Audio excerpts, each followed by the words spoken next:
Okay, there, ladies and gentlemen. Thank you for preparing for the final. Although it's definitely worth less than your previous test, it's still worth quite a bit of points. And it can still affect your grade adversely. In a way of thanking you, I'm trying to make these videos something so you can kind of reference them as you're studying.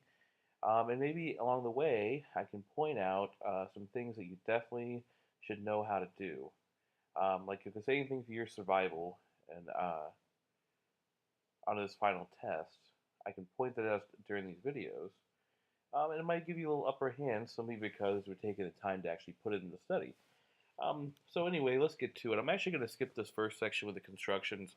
I mean, that's just a straight up, can you do this? Can you practice? Can you do this? Um, and it's no point in me walking through them because there are literally thousands upon thousands of videos that exist already that can show you how to do things. And maybe my job can simply be help you show the things that maybe it's a little bit more difficult to find resources.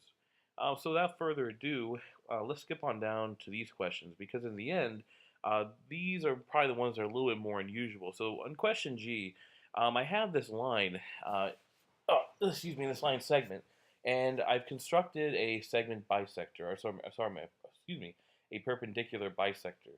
Um, and what they're going to ask me to do is to prove that the resulting triangles are actually going to be congruent.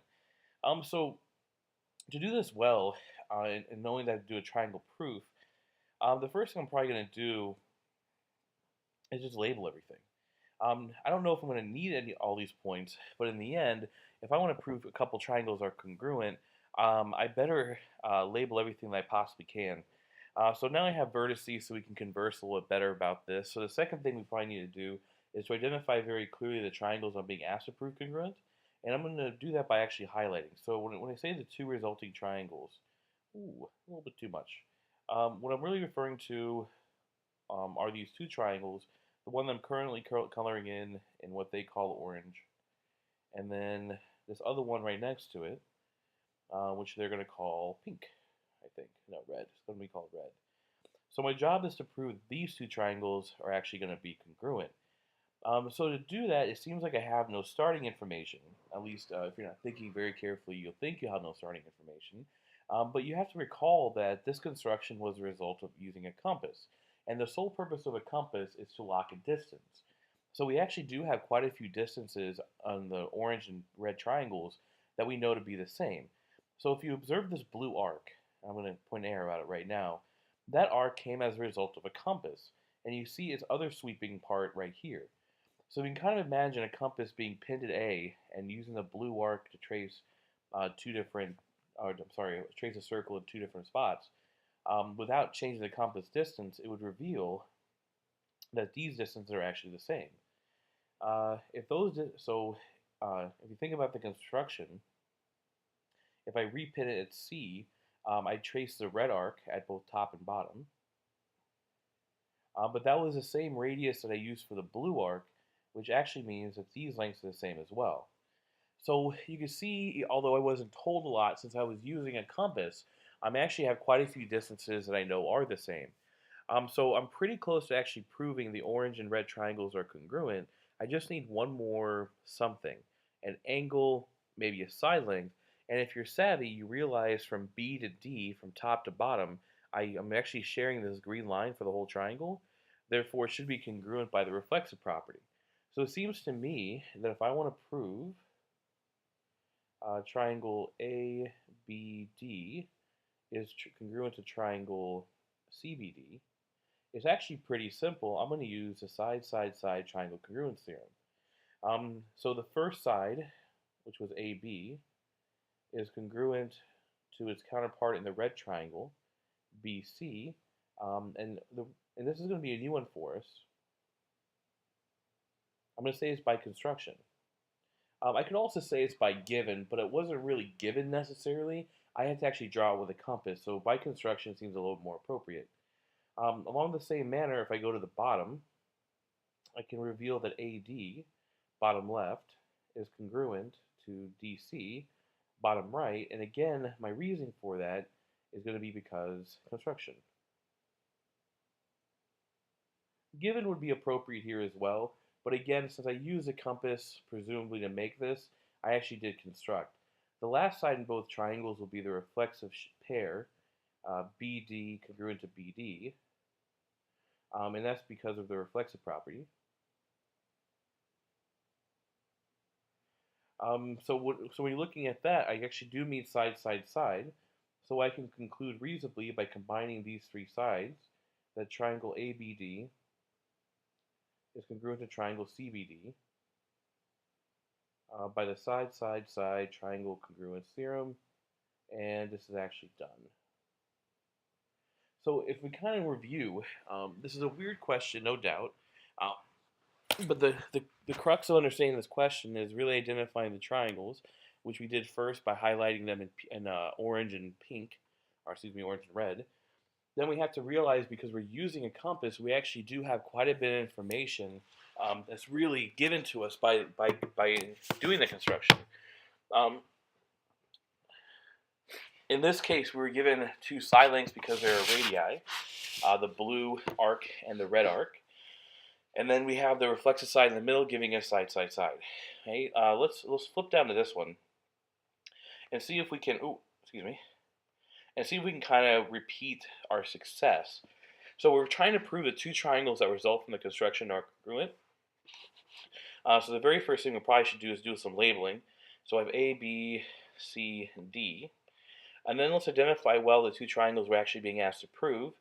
Again, I'm going to highlight. So I have one triangle here in red. I have the other triangle, since it's Christmas, in green. So I'm trying to prove these triangles are congruent. So here we're going to have some difficulty immediately because we again may be tricking ourselves into thinking that we weren't giving anything.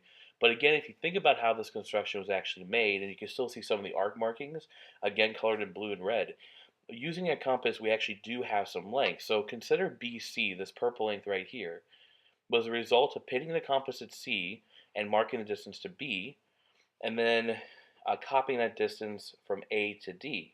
Well, what that would mean, since I use the same compass distance, those distances have to be the same. Same is true for AB. I used a compass to mark the distance from A to B and then transfer it from D. That would force those two to be congruent as well.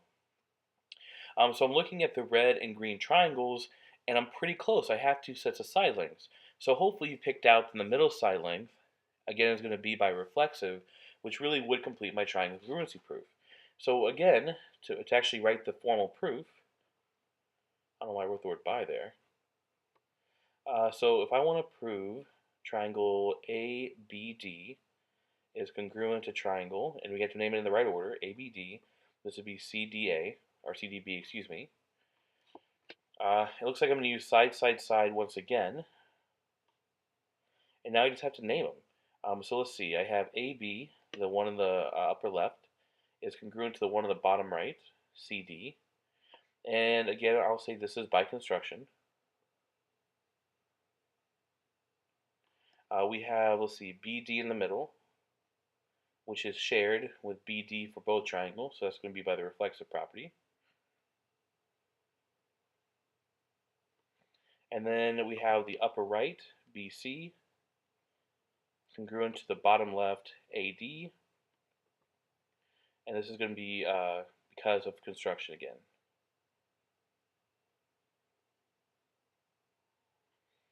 Okay. So since I've shown all three pieces, I've met the burden of showing triangle ABD is congruent to triangle CBD by the side, side, side triangle congruence theorem. Okay. So again, kind of a really quick review. Oh, look at that. I probably know how to do that one. So just a quick review. Once the constructions are done, we could actually map out some very distinct triangles. And if we want to prove those triangles are congruent, all we have to do is realize by using a compass, we're actually constructing congruent side lengths. So quite a few lengths can be had. Now, I'm going to point out that these two examples basically are using side, side, side, but I'm going to warn you not all of them do. So if you kind of think about some of these other ones up here, and these aren't obviously not constructed, but not all of these would necessarily be using just side, side, side. Like, for example, if I were to construct the parallel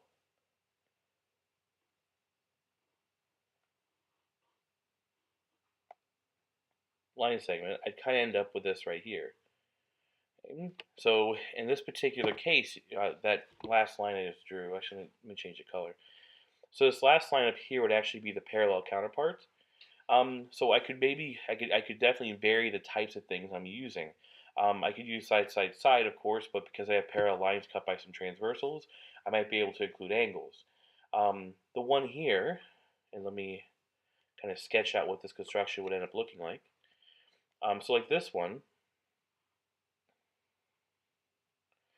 since I have this middle right angle, again, I could maybe introduce some angles as well, but in the end, since I have a bunch of side lengths, I have those by construction. So just something to practice. In fact, it would be not a bad idea to practice some other ones as well. Okay. But that's how we're going to prove some triangles are congruent after a construction. Okay, so that's video one. I'm going to stop it here, and I'll see you in a different part.